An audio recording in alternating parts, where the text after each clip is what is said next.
ভাইরা আমার, গভীর মনোযোগ, এই 10-15 মিনিট একটু মনোযোগ দিয়ে শুনুন। ইমামে হোসাইনের সে কারবালার ওয়াকে একটু শুনুন, দিলটাকে মদিনার বাগান বানান। ইমামে হোসাইনে কারবালা পাঠালেন, যাও কিছুক্ষণ সময় দিতে বলো, আমরা নামাজে আসর শেষ করি। এদিক দিয়ে হলো নামাজে আসর শেষ করে ইসলাম জিন্দা করতে হবে, ওদিক দিয়ে এজিদিরা চিন্তা করছে ইমামে হোসাইনকে কাতাল করে শহীদ করে তারপর নামাজে আসর পড়বে। তো নামাজি ওই দিনও দুই দল ছিল, নামাজি ওই দিনও ছিল, কিন্তু দুই দল ছিল।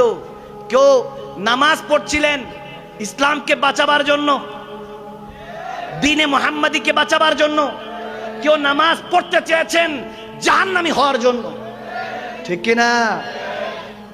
ইমামে হোসাইন যাদেরকে পাঠালেন তাদেরকে নির্মমভাবে শহীদ করলেন। ওই নামাজি অবস্থায় ইমামে হোসাইনের গলার মধ্যে যখন ছুরি চালানো হচ্ছে, ছুরি তো চলে না, ছুরি চলে না। যখন ছুরি চলছে না, ইমামে হোসাইন বলতেছেন এখানে আমার মদিনাওয়ালার চুমু মোবারক আছে, আদর করেছেন, এদিক দিয়ে ছুরি চলবে না। সুবহানাল্লাহ বলে না, সুবহানাল্লাহ। এদিক দিয়ে ছুরি চলবে না। মৃত্যুকে বলতেছে পিছন দিক দিয়ে আয়, আল্লাহু আকবার বলেন না। উনি বলতেছে এদিক দিয়ে তলোয়ার চলবে না, পিছন দিক দিয়ে চালাও, পিছন দিক দিয়ে চলবে। তার মানে মৃত্যুরও সাহস নাই সামনে দিয়ে আসার। আরে বুঝলে তোমার হাবা, না বুঝলে আরো শুনেন, মৃত্যুর ওই সাহস নেই, মালাকুল মউতেরও সাহস নেই সামনে আসার ইমামে হোসাইনে। কি বুঝেন, কি বুঝেন?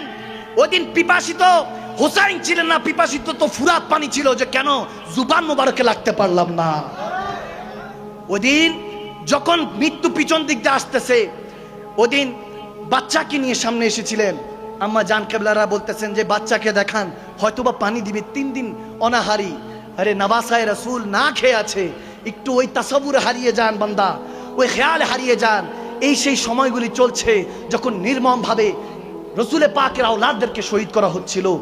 এই সেই সময়গুলি চলছিল যখন ছোট্ট 6 মাসের আলী আসগরকে নেওয়া হলো, তীর দ্বারা রক্তাক্ত করা হলো, শহীদ করা হলো। উফ করার সুযোগ পেলেন না, উফ করারও সুযোগ পেলেন না। ইমামে হোসাইন ওই রক্তগুলিকে হাতে লাগিয়ে বলতেছে, আল্লাহ এই সাক্ষী রাখো, তোমার নবীর আওলাদদের রক্তকে সাক্ষী রাখো, যার কারণে কুল কায়নাত বানিয়েছো, যাকে হাবিবুল্লাহ বানাচ্ছো, যাকে আওয়াদানা কাবা কাউসাইনিকে দিদার দিয়েছো, সেই নওয়াসায়ে রাসূলের রক্ত মোবারক সাক্ষী রাখলো। উম্মতে মুস্তাফাকে মাফ করে দিও আল্লাহ। তিনি সেদিন এই হাতে রক্ত নিয়ে, আলী আসগরের রক্ত মোবারক নিয়ে আল্লাহকে দেখিয়েছেন, আল্লাহ ক্ষমা করে দিও। যখন এভাবে বলছেন, ইমামে হোসাইন শাহাদাতে জাম পান করলেন। হাদিসে এরকম এসেছে, আব্দুল হক মুহাদ্দিস দেহলভী রাদিয়াল্লাহু তাআলা আলাইহি রাহমার বড় সাহেবজাদা এটা বর্ণনা করেছেন।